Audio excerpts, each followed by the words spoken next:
Right, let's turn this on, fire it up, let's go. Hello folks, welcome to the channel. I hope everybody is keeping well. Today I'm out and about my BMW R1250 GS, which I've had now for just over 3 years. Absolutely love the bike, and I bought it from you thinking I was going to be the next Ewan McGregor and Charlie Borman, going around the world doing a little bit of tarmac on-road and some off-road riding as well. Now the reality is a little bit different, having spent nearly £20,000 on the bike, and a bike that weighs, I think it's about 250 kilograms or something like that.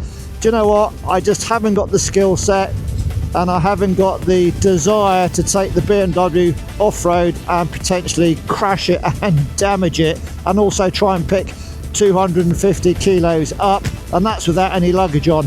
So the reality is the bike has stayed on the tarmac pretty much all of the time, and the only off-roading that I have done is basically when the bike goes in and out of the garage. And truth be known, I think that would be what most GS owners would say, that the bike spends a lot of the time on the road, but they like the look of the adventure bike and the adventure feeling kind of thing. And I kind of get that, and I understand why. These bikes are absolutely superb. However, if you really do want to do a little bit of dabbling and go from on-road to off-road, then there are lots of middleweight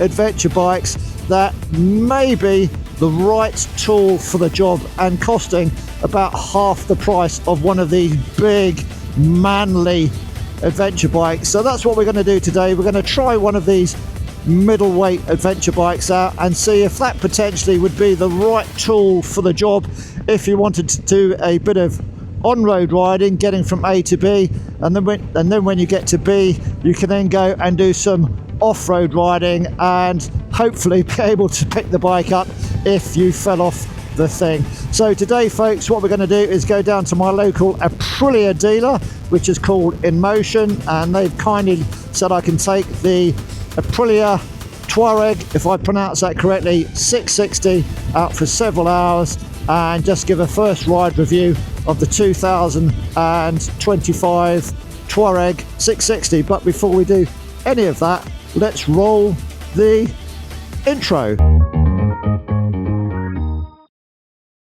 Welcome back folks, so here we are then out and about on the Aprilia Tuareg 660, well it's actually 659cc.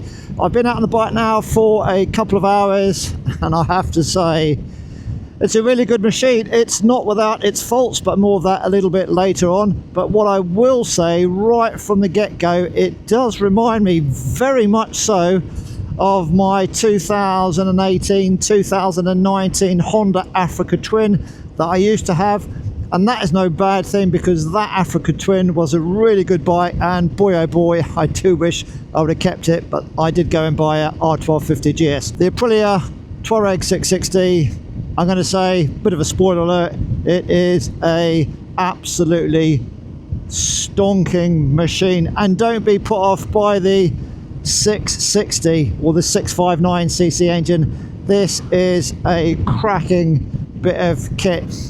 Tuareg then, it's a bit of a weird name, isn't it? So Tuareg apparently comes from a African Saharan nomadic tribe who are known for their resilience and ability to navigate through the Saharan desert. So that's why Aprilia have come up with a Tuareg name.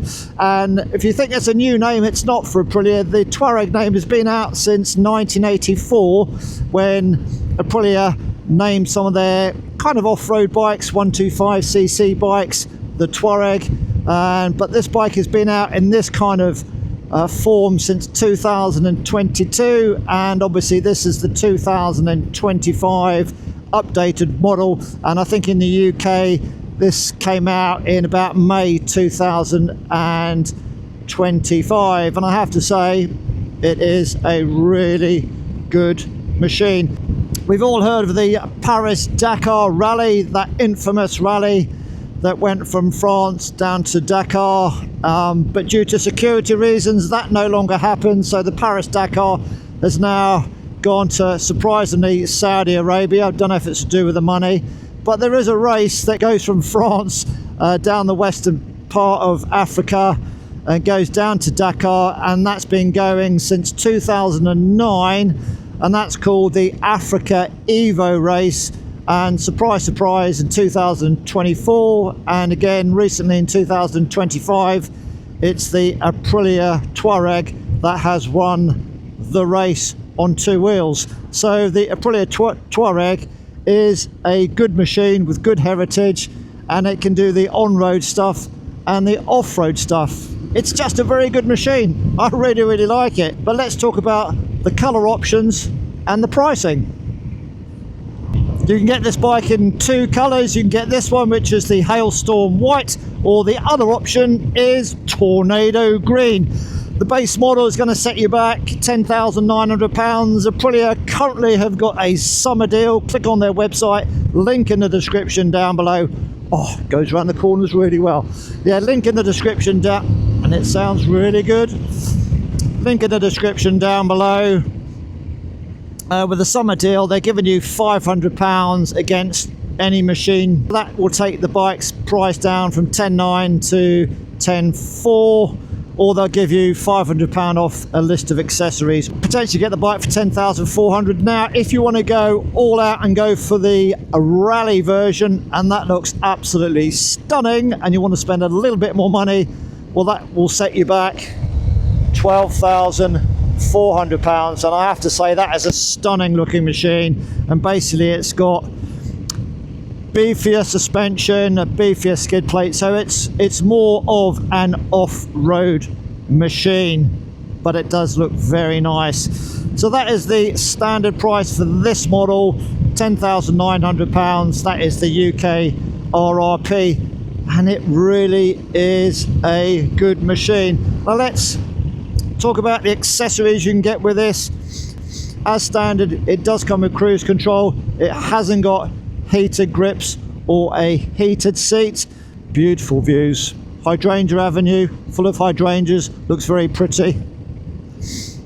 So you can throw the kitchen sink at it for accessory wise. It doesn't come with a center stand. I'll put all the prices up here for the bits that I would put on it. So I would put the heated grips, heated seat, center stand, and I think that would be pretty much it. Maybe a rear luggage rack possibly, because there's nowhere to bungee your, if you put a roll bag on the rally kind of seat, there's actually nowhere to secure it to. So I would consider getting a rack as well. But there are lots of accessories for you to personalize the machine. You're going to get a 2-year warranty as standard, and you can pay a bit more money and get another 1 or 2 years warranty as you see fit. And I'll put the prices up here actually. Thank you very much, sir. Potentially you can extend the warranty of the bike up to 4 years. Be interesting to see if Aprilia do actually move the standard 2 years up to 3 years, because I know some other manufacturers are now doing 3 years warranty. Service intervals, I believe it's every 6,000 miles. I'm not too certain on that. If I've got that wrong, then I'll put something up here. So I've been riding this bike for a couple of hours now, and I have to say it really is, what word can I use? I'm going to say it's a real plush ride. As I said earlier, it does remind me very much of my Honda Africa Twin that I used to have before I had my GS. So it's quite soft. When you brake, you know, the front does dip, but it's a kind of a on-road, off-road kind of adventure bike, middleweight adventure bike. That's what it's for. So you're going to have taller suspension to allow you to go off-road. But I guess you could maybe dial the suspension in to your liking and adjust it, because it is fully adjustable. But again, we'll speak about the suspension when we come to it. But yeah, I've been riding the bike for a few hours now, and it is really, and I'm going to use the word nice. It's just very plush, it turns really well, and yeah, I like it a lot. I particularly like the front. I think it's a bit Marmitey, kind of straight up barn door slab. But what I will say is the screen, which is non-adjustable, gives me better wind protection than my R1250 GS, which surprised me a lot actually. And I think you can get a taller screen. I think the wind protection is okay. And I haven't been doing any motorway speeds because I haven't got any motorways here. But from what I've noticed so far, yeah, that screen seems to be pretty okay actually. But the general styling, I think they've done a nice job of it. It does look kind of, is it right to use the word manly? I think it looks kind of aggressive, even when it's not doing anything. So I think they've done a pretty good job of the styling. Which colour would I opt for?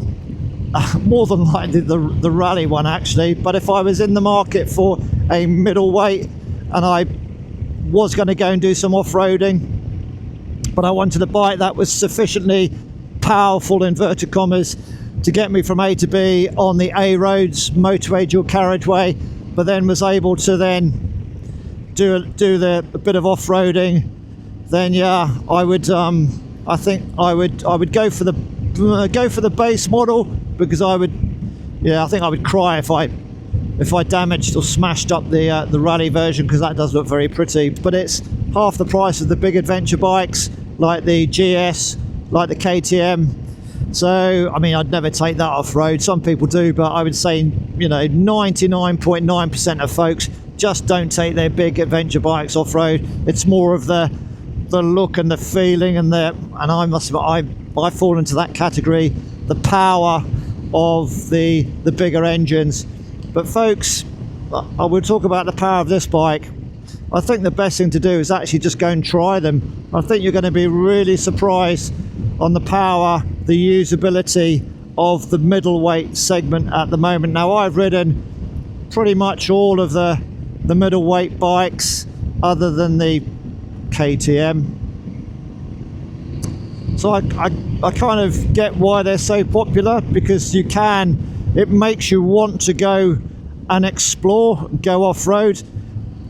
I mean, I've done a little bit of gravelly stuff on this already, and I would never have done it on my GS, never done it on the GS, but this one, yeah, I feel confident would be the right word. I'd feel confident to take it off-road and go and do a little bit of exploring, which is what it's all about if you're getting something like this. But motorway wise, yeah, I think you can sit on the motorway 70-80 miles an hour, get to your destination where you're then going to go and do some off-roading, and it would be absolutely fine. It really is a comfortable ride. Yeah, I like it a lot, I really do. I think the benefit with having a middleweight adventure bike, and I am absolutely not an adventure rider, I sort of can go on this kind of stuff and I'm pretty happy with it, but I'm not an adventure rider. Let's just go into change the mode, off-road. So it says rear ABS and traction control disabled. Okay, so I'm not an adventure rider, but this is the kind of stuff, I don't know what you're looking at, look at my chest. This is the kind of stuff I'd be really happy to go down and just improve my confidence. And if the bike went over, it goes over. So the TC is off at the moment, so I should be able to spin the back wheel up. Yeah. So it just gives you a bit more confidence, and if it goes over, and you can pick it up, because it's not 250 kilos. What are they, flying model aeroplanes? It's not 250 kilos like my GS is.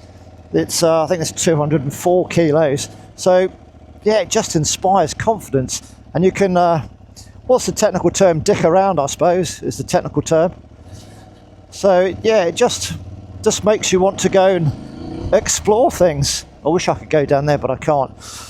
So I've just changed the mode there. I'm in off-road mode, and basically the traction control and the ABS is off, but I believe that the front ABS is still on. I think the front ABS is still on. Let's have a look. Yeah, the ABS is still on the front. Just very plush. It's a nice plush ride. It's good. I like it. Yeah, wouldn't do this on my GS. Not because it's my bike, but it's because I wouldn't want to drop the thing. Yeah, nicely balanced.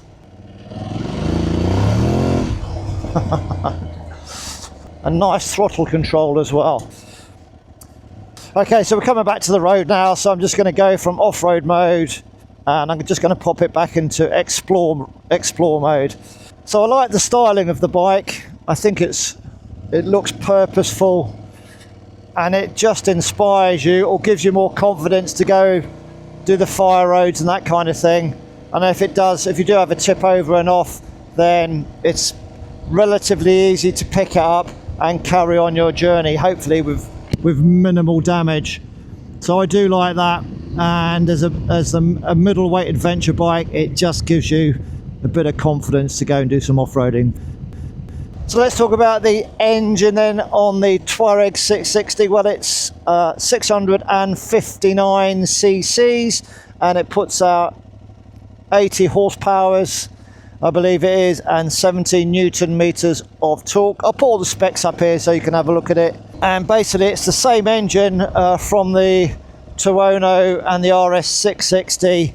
However, they've just remapped it, retuned it. It's got different cams, so it's just pulled the power down from the top end and brought the power and the torque down to the lower end of the rev range. And by doing that with the different cams, it just means that the power is reduced, so you've got 80 horsepower rather than, I think it is 104 or something from the sportier machines with the different cams. But folks, don't scoff at 80 horsepower. Just go down to your local dealer and try one out. If you're on your own and you're not too up, then I think 80 horsepower is fine. It will do something in the region of 125 kind of miles an hour, but the reality is these bikes, if you're on the dual carriageway, A roads, motorways, anything between 80 and 90 miles an hour is fine, isn't it? You're going to be making good ground. Two up, I don't do too much two up riding, so if you've got one of these, make some comments please in the comment section down below. Two up riding, fully loaded with luggage, how does it perform and all that kind of stuff. But as a singleton with some luggage, yeah, I think it will be absolutely fine, no problems whatsoever. Now that engine then, we've said 80 horsepower. Now what about the gearbox that it's attached to? 6-speed gearbox, as they all are. What I will say is, I don't know if it's just because of the boots that I've got on, which are slightly worn on the gear shift pad on the boot, is that it's quite painful on my top of my foot to change gear. But it is kind of worn through, but I don't get that pain on the GS 1250 when I took it in to then bring this out. So make some comments again folks if you've got one of this about the gear shift. Is it slightly stiff stroke painful on the top of your foot? But I think it may be to do with I don't know if you see that, the hole on the gear shift pad on my boot, possibly.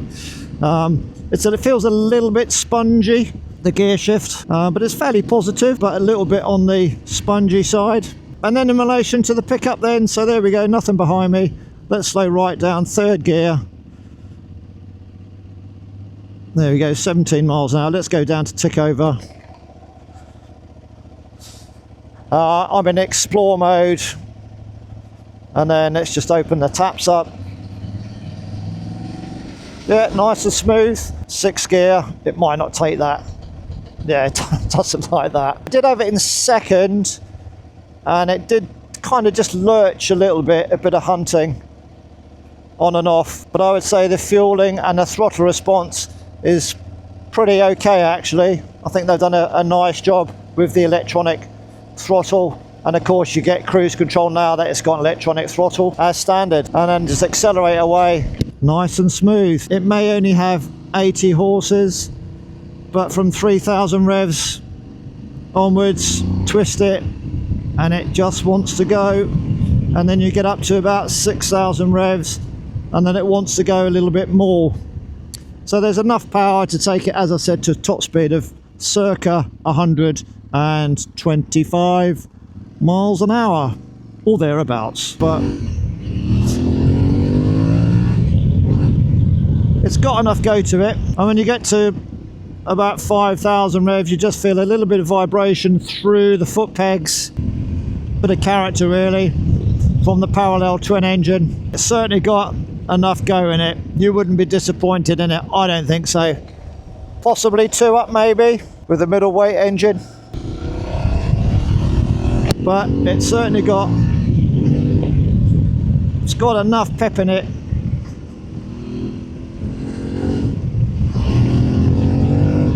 Really has got enough pep in it to make you smile without scaring the pants out of you. I like it. It's good. It's good. Good machine with a nice engine. We like that a lot. I'm going to sort of talk and ride at the same time. Fueling wise, you've got a 18 litre tank. 18 litre tank, and allegedly you get about 280 miles out of the tank. I have no idea. Again, if you've got one of these, comments down below please. Yeah, 280 miles out of the tank, and the tank sort of comes down. It's that hard plastic, comes down to between your thighs, so the weight is part of the weight is kept low down. Handling wise then, it does handle really well. Bearing in mind you've got a 21-inch tyre on the front, and I think it's an 18-inch on the back, and they're shod with Pirelli STR rally tyres. I had those on my Africa Twin. Dry weather, I thought they were a really good tyre. You could just feel them moving on the blocks a little bit, but I absolutely spanked my Africa Twin with the STRs on it, and they were a really good tyre, and they suit the look of the bike as well, quite manly and beefy. Obviously if you're going to be doing a lot of winter riding there, maybe you want to switch over to a non-blocky tyre, but those tyres absolutely great. And the nice thing about them is that where they've put the spokes, there's no inner tubes. They are a tubeless tyre, which for me is amazing, because it's just generally speaking, it's just a plug and go repair kit. Inflate the tyre and you'll be on your way in about 15 minutes, rather than take out the bloody inner tube, which folks would be an absolute right royal pain in the backside, which was kind of one of the reasons I got rid of the Africa Twin actually. Wide bars, it's just very neutral, very light on the steering, just turns in really well. All very predictable, all very sweet, all very plush. It's a nice place to be. You know, yeah, big 21-inch wheel, but it's good. I do like it a lot. Do like it a lot. Oh, they must be getting ready to do their hill climb up here. And that engine, yeah, it's got plenty of go. And when you put the Brembo brakes on the front and the rear, then you get a little bit of dive from the KYB suspension. 43mm at the front with 240mm of travel, and they are both front and rear fully adjustable. And there's a real nice plush ride, I've got to say. You know, it does tip in nicely. You can really chuck it around. Now weight wise, this is 204 kilos wet, I believe it is, and that's with I think 90% of the fuel tank filled up or something like that. So it feels nice and light, but it is a tall bike, so potentially it might feel to you guys and girls a little bit top heavy, possibly that feeling. And so talking about a tall bike, maneuverability wise then, slow speed, sitting on it, here we go, have a look at this video. This is me sat on it. I can't quite flat foot it, but I can get both feet down. I'm 5'9", and that's at 1m76, 32-inch inside leg. Absolutely no problems at all. The narrow seat, the rally seat, the long rally seat, yeah, it's I have to say it seems fairly comfortable. But I said I can't get both feet down. And the nice thing is you're not being forced like I do on the GS. You're not getting forced into the back of the tank, which I think is really good. So you know you can move. You can move around a lot on the seat, and you're not sort of getting forced forward. So I've got about another, I don't know, 10 inches, 7 or 8 inches of seat in front of me, which is nice. So if you're going to go and do some off-roading, yeah, you've got the ability to move around very easily actually. Slow speed handling, as you can see here, very nice. The clutch, the brake and the throttle response from the electronic throttle, yeah, works really well. Very happy with that. Well, it's nice. And with the back brake, just to try it, and a full lock. Lock is, as you'd expect from a 21-inch wheel. The lock is very impressive. And you do get that little bit of a dive when you put the old Brembo brakes on. But that's what you get when you get big suspension and you want to go off-road. Looking very nice today. So the seating position for me at 5'9" is really comfortable, and I particularly like the wide. There we go, that's a little bit of lurching from the throttle there at 15 miles an hour in first gear. The foot pegs then are nice and wide, just a nice comfortable place to be actually. Yeah, we like that a lot. Now we spoke about the engine, and it is Euro 5 plus. What I have noticed, quite a bit of heat coming up from the right hand side, just cooking the inside of my right thigh. Yeah, that's the catalytic converter down there as well.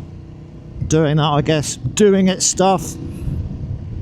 But we do like the throttle response. It's nice, and I like the character of the parallel twin, and it's got that bark on the overrun as well.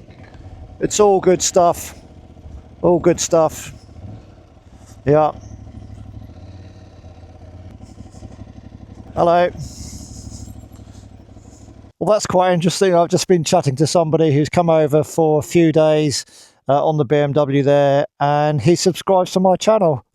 What's the chances of me meeting somebody that subscribes to my channel on this glorious island of Jersey, and a real nice chap as well? So yeah, that made me laugh a little bit.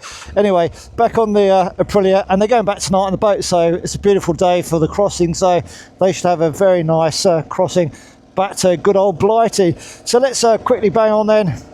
So electronics package on the Aprilia, it's got the full electronics package, really easy to operate, and the switchgear is very functional, falls to the hand very nicely, nice quality, and obviously you've got the cruise control as well up here, which, as I said before, was just like the KTM.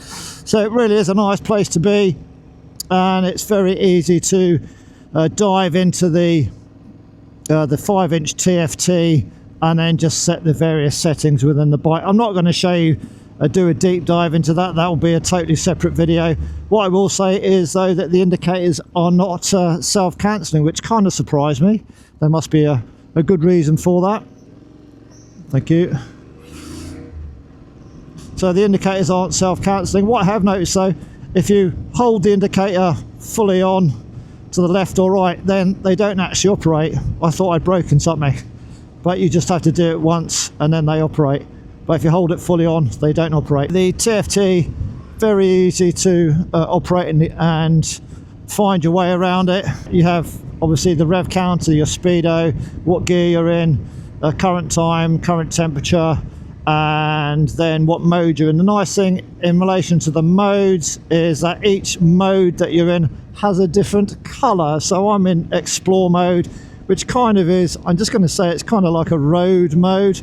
They all give you the maximum power, it's just how the throttle, the response changes depending on what mode you're in. So just dethrottle with a mode button on the right there, just change it. Now I'm in urban and it's all changed to blue. Change it again to off-road. Now off-road, it says the rear ABS and the ATC traction control have been disabled, so you can skid the rear wheel, give it the full beans, spin it up going through the gravel, but you still got a bit of a safety net on the front with the front ABS. And then the final one then is individual, and that you can customize that fully, and I believe you can turn absolutely everything off. And the good thing is, unlike some other systems on other manufacturers' bikes, if you go for a coffee break and then you come back, the settings will remain as they were until you reset them through the menu system. So I like that. It's I think that's a really good idea actually. On the left hand switchgear then, with the up and down arrows, basically you can just scroll down the left hand side of the display and just go through the various information there. And then on the 3 o'clock button, the right hand button, if you press that, that just switches between A and B, so trip A and trip B, depending on what you want. And then I'm not sure if you can access the menus on the fly. Let's have a look. Not sure if you have to be stationary. So I think you have to be stationary then. So to access the settings, 3 o'clock button on the right hand side there, just press that in, and then you can access all the various settings and change things that you want to change. But yeah, the individual is just a custom setting, and you can change traction control, engine braking, engine mapping for throttle response, and that kind of thing. But that's a separate video. So you've got 4 riding modes. What have we got? Individual, explore, urban, and off-road, and then back to the individual. So that's the 4 riding modes that you have. Very easy to operate on this very nice 5-inch TFT. And let's just go back to explore. If I would have one mode, maybe it would be nice to move the left hand side and get that out of the way, and then be able to access that as and when you wanted to. I wear varifocal glasses, and I have no problems reading the information at the top, the temperature and the time. So that is the electronic stuff. It's a full suite of electronics and very easy to navigate. You've got a navigation bar on the top there if you want to put your GPS or whatever on there, and on the left hand side down here you have a USB socket to plug stuff into. All the lights are LED, and on the right hand side here you're able to scroll between DRLs off or DRLs on, and that would just change the intensity of that kind of lighting shape at the front. And obviously you've got the high beam on the left hand side. You've got the long rally seat. Under the rally seat, very easy to take that off. There's not much space under there. This is what is under there. You just put the key in, turn it, take it off. There you go, pop it back. That's it, job done. I think the mirrors are very good actually. You get a nice view of what's behind you. And obviously when you're standing up, you can't see what's behind you at all.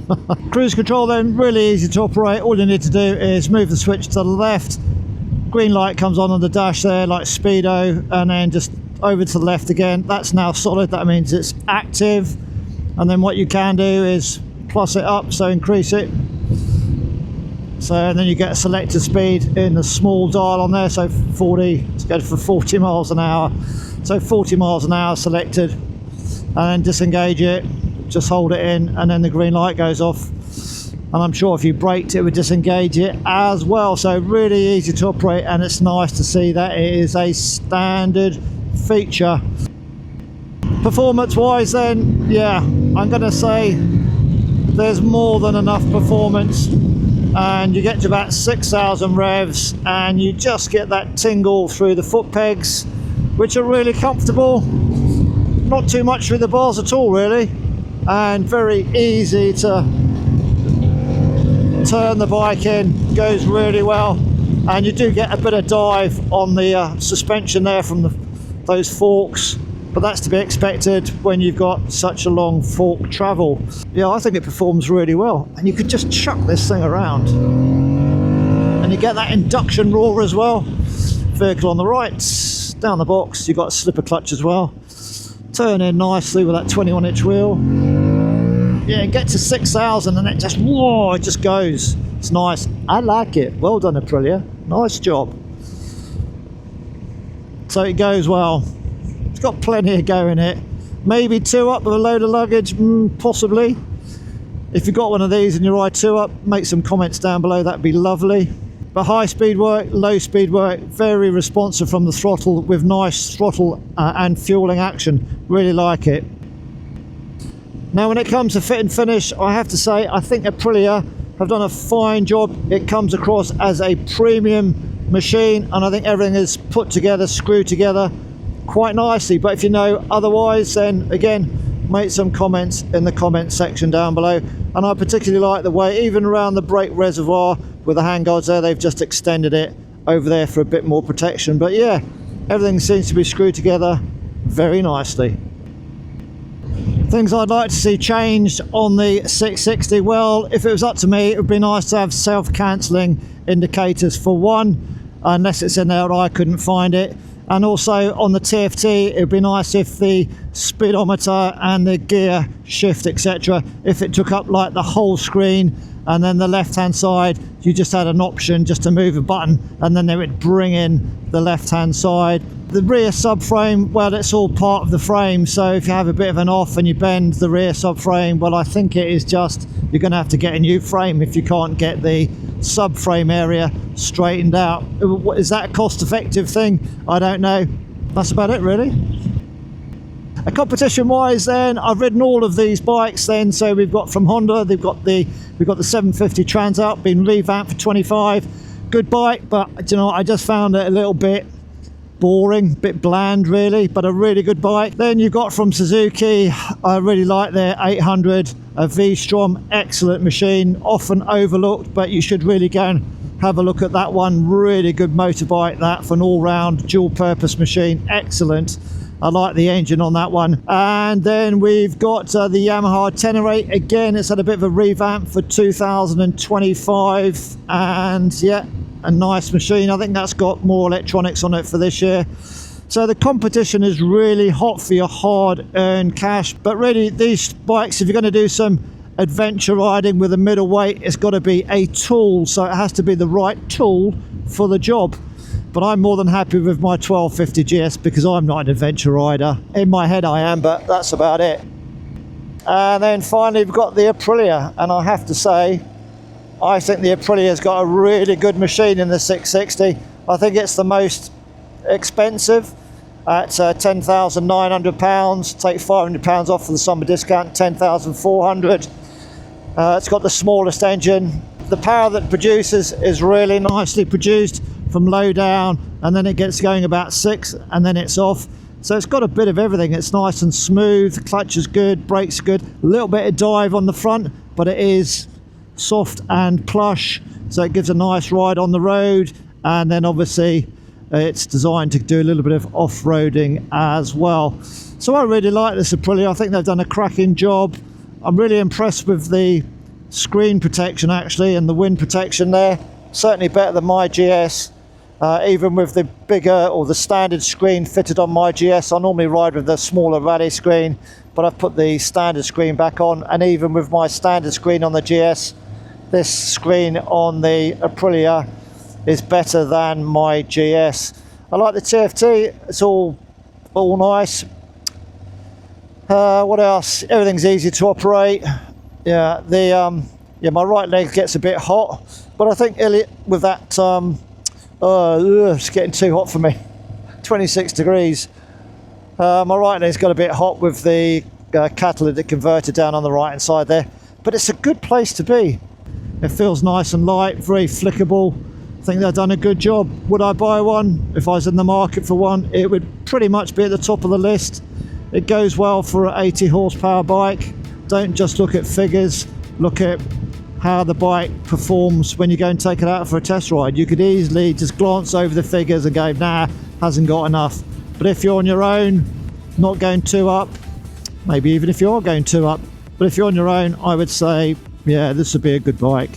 One thing I forgot to mention was in relation to the display. I know you have a fuel gauge, but unless I've missed where it is, you haven't got anything which says how many miles you have left until you run out of fuel. So that would be something nice that Aprilia could consider putting on there as well with a software update, but unless it's in there, I couldn't see it, but that would be nice. Anyway, back to Inmotion. And the other thing I didn't make mention too was the fact that you can get a module, Bluetooth module, which basically means you can connect your telephone to the system for navigation, phone calls, music, etc. There's a cost to that accessory, and I'll put it up here, but I didn't make mention to that when I spoke about the accessories. But you can get that and be able to have connectivity between the TFT and your phone. And that has been, yeah, the Tuareg. Very nice machine, and easy to move around as well at 204 kilos. Yeah, good machine. Well done, Aprilia. Like it a lot. And that's been the 2025 Aprilia Tuareg. Nice job.